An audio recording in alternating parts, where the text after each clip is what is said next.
If, at the end of a payment period, the interest is reinvested at the same interest rate, then both the interest and the principal will earn interest. We call this compound interest.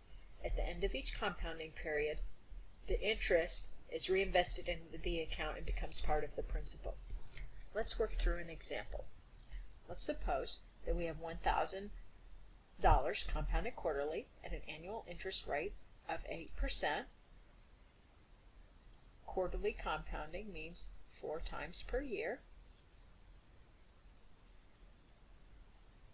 And we want to know how much money we will have after 1 year. Let's look at what happens during the first quarter. Our principal is $1,000. Our rate is 0.08.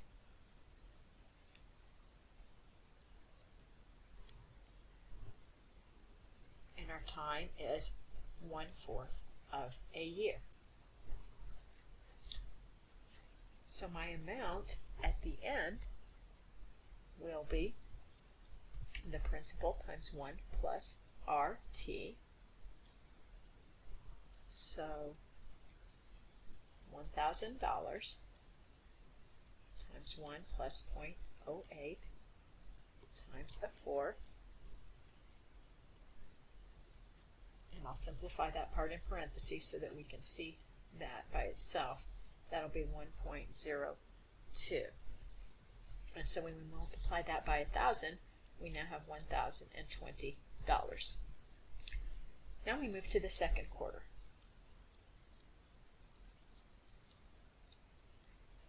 Now our principal is that new amount, the $1,020, and of course our rate is unchanged, and we will once again invest the money for 1/4 of a year. So now I have 1,020 times 1 plus 0.08 times a 4th, which is once again going to be 1.02.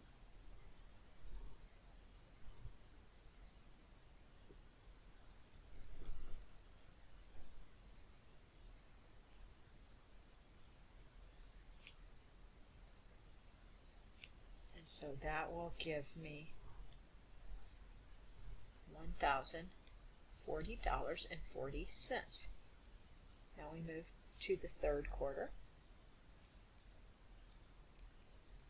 Our principal is now the 1,040.40.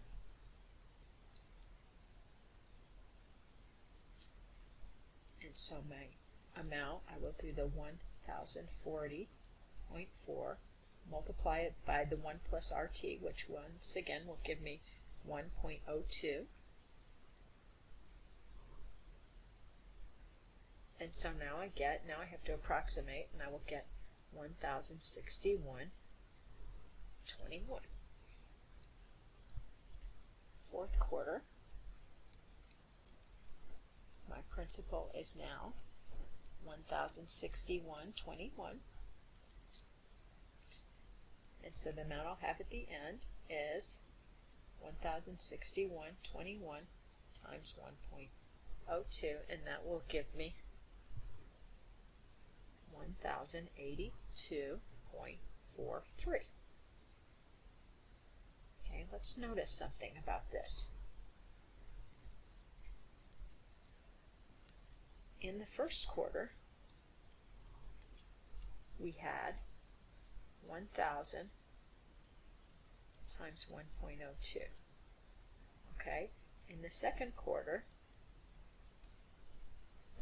we had that same number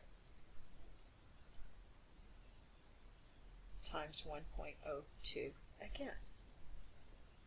So now we have 1.02 squared. Okay, now we're going to take, in the third quarter, I still have my 1,000 times my 1.02 squared, and so now I multiply it by 1.02 again, and now I have 1.02 cubed. Fourth quarter, I will have 1,000 times 1.02 to the 4. And then we could continue that indefinitely for as long as we were investing this money at 8% compounded quarterly. We certainly don't want to go through this quarter by quarter by quarter each time. It would be nice if we had a formula or a pattern, and I think you can see from what we just did what the formula will be. Remember, this 1.02 was 1 plus my R times my 1 over 4, where 4 was the number of compounding periods. In our case, it was 4, but if we had, for example, monthly compounding periods, we would have 12 here. And so that leads us to what is known as the compound interest formula. Here it is. A equals P times 1 plus I raised to the n. What do these stand for?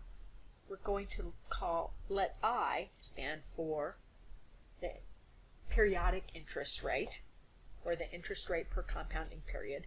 The way that we get this is we take the annual rate and divide by the number of compounding periods per year, which I'm calling M. So R is my annual interest rate, M is the number of compounding periods here, and our exponent will be the total number of compounding periods, and so this is equal to M, the number per year, times the number of years.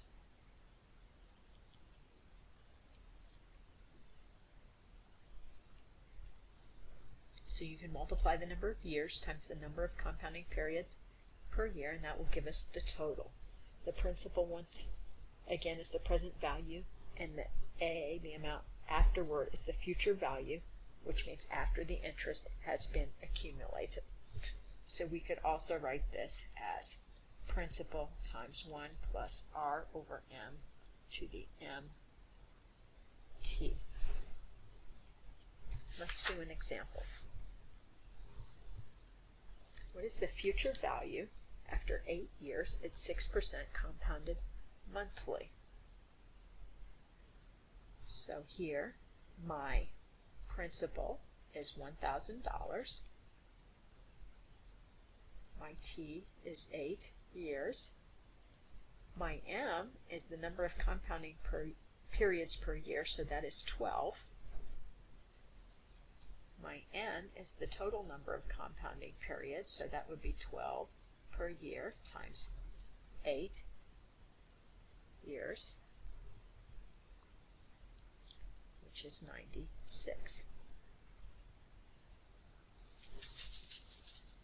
That's everything. Okay, and of course A is what we are trying to find, the amount after interest is accumulated. So my A is equal to my principal times 1 plus R over M to the N. If you like, you can write the R over M out here separately.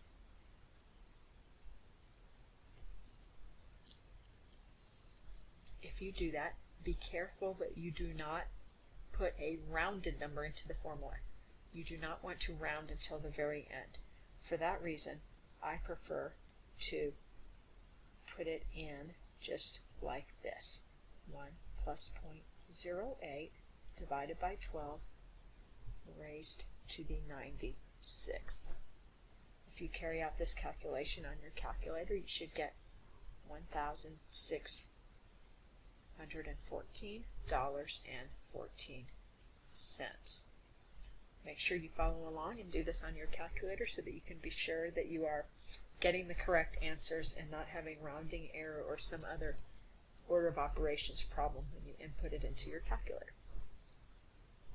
Let's try another one.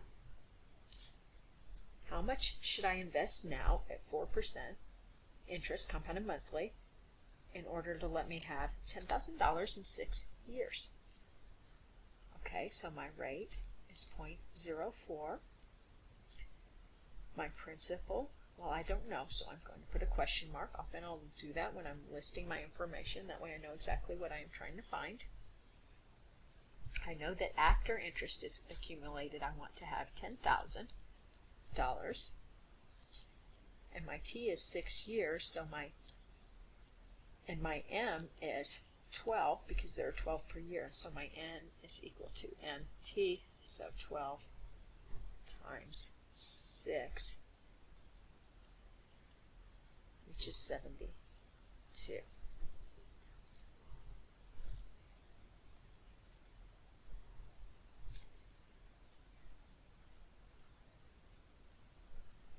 Okay, now we're going to put everything in. You could solve for P first. Usually I will just go ahead and write everything in now.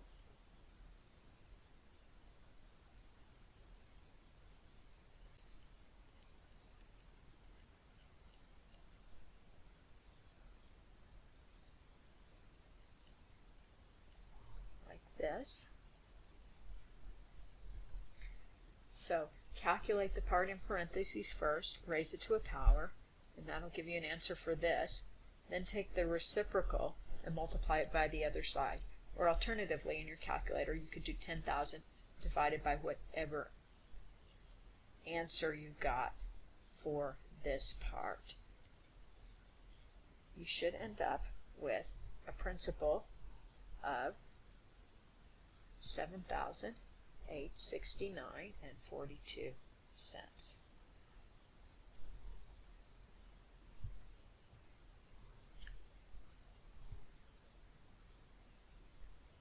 Okay, let's consider a retirement problem, a very realistic scenario. We want to invest some money now so that we will have $1 million on the 75th birthday. And we're going to have an interest rate of 8% compounded quarterly. So now my rate is 0.08. My number of compounding periods per year, M, is 4, because there are 4 quarters in a year. How long will I do this for? 50 years, from the 25th birthday to the 75th.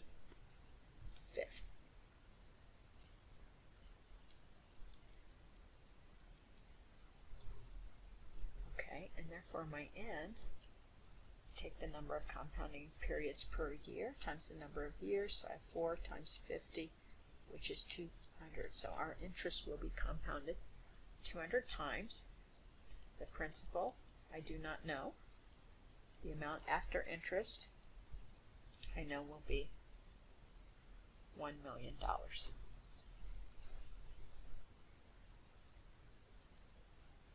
So write down all the information that you have. So then we can fill in our formula.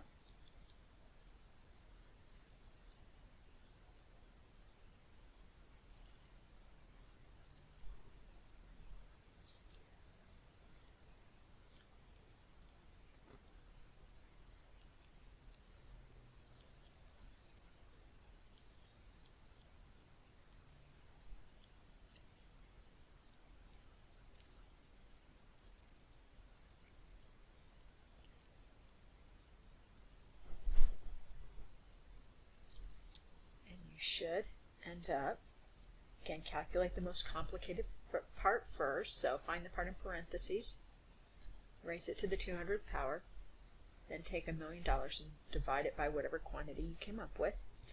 You should end up with a P of 19,053 and 10 cents.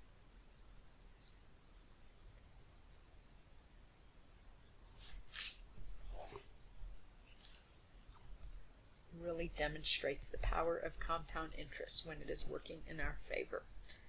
$19,000 now, $1 million at retirement. Let's consider another problem. How long will it take $5,000 to grow to $7,000 if we invested at 8% compounded monthly? So here, we know our rate is 0.08. Number of compounding periods per year is 12. How long will we invest in? We don't know. That's what we're trying to find out. Our principal before interest is $5,000. Our amount after interest, or our future value, is $7,000. So we have A equals P times 1 plus R over M, all to the n.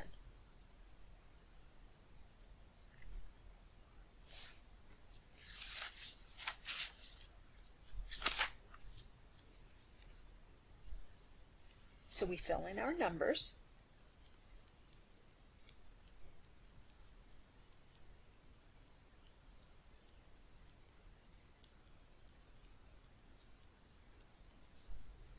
And for my n, what do I put for my n? I certainly don't have a number, but I know that it's going to be the number of compounding periods per year times the number of years. So I'm going to write this down as 12t.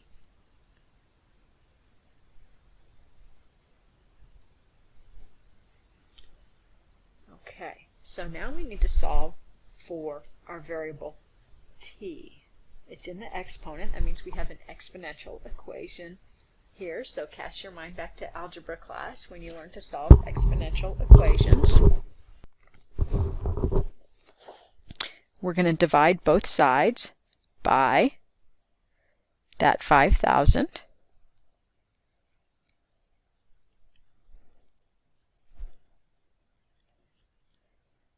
And I'm going ahead and carrying along this 0.08 over 12, because if I put in a decimal approximation, I know I do not want to punch that decimal approximation into my calculator, because then I would get rounding error.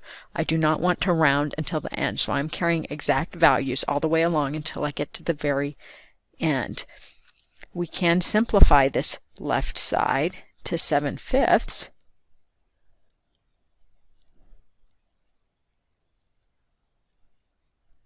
Now, we need to get the t out of the exponent. The way we are going to do this is we are going to take natural logs of both sides.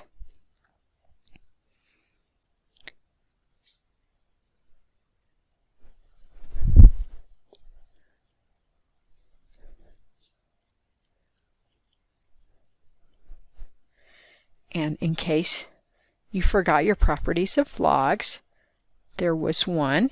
Here it is. If you have the log, whatever the base is, and that includes natural logs, of x or whatever to the nth power, that was equal to n log of the x. And so it works with natural logs, works with any logs, and so we're using natural logs. So we have ln of x to the n is equal to n times ln of x. And that means we can bring that exponent down, so my 12t is going to come out here. And so now I have ln of 7/5 equal to 12t, ln of 1 plus 0.08 divided by 12. Divide both sides by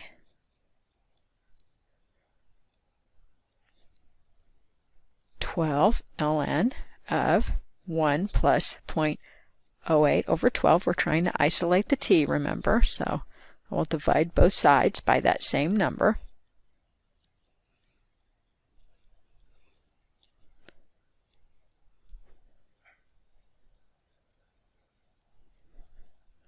And so now I have my t equal to ln of 7/5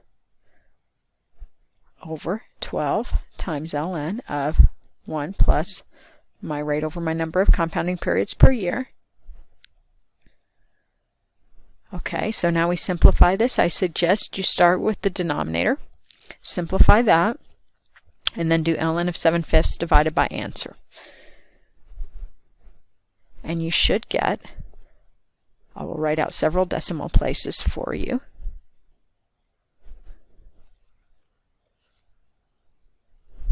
So that you can make sure that you don't have any rounding error.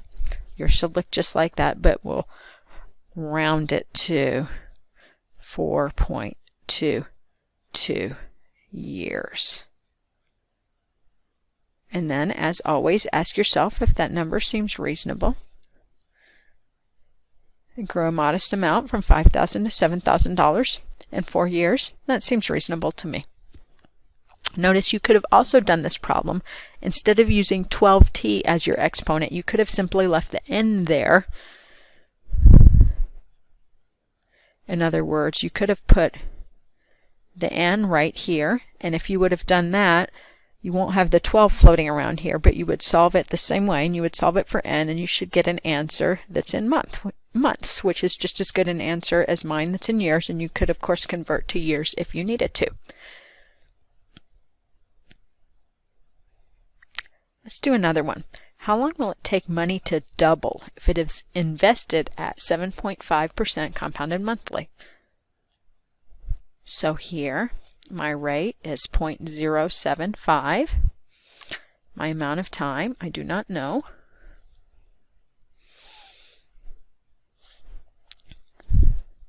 I do know that my m is 12.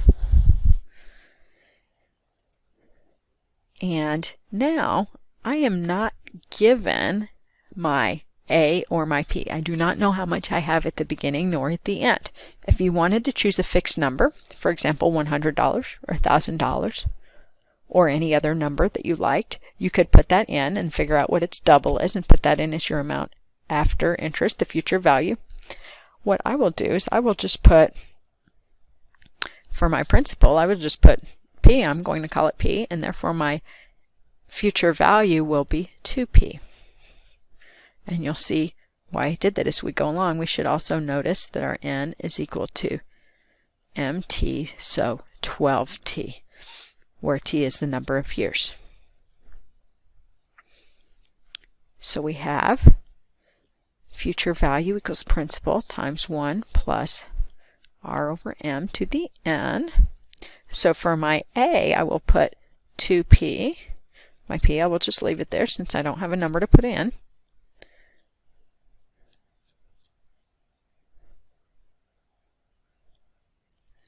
Once again, I'm compounding monthly, so I have 12 for my denominator. And in my exponent, then I have 12t, and I want to solve for t.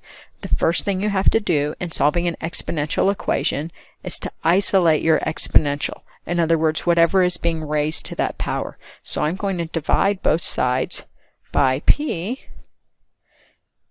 and so now I have this.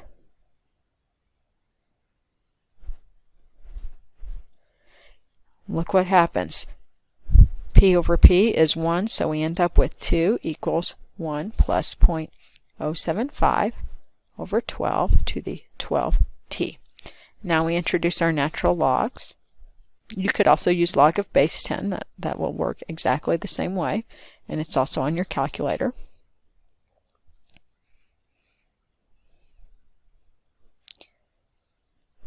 We bring that exponent down, and so it becomes the coefficient of our logarithm.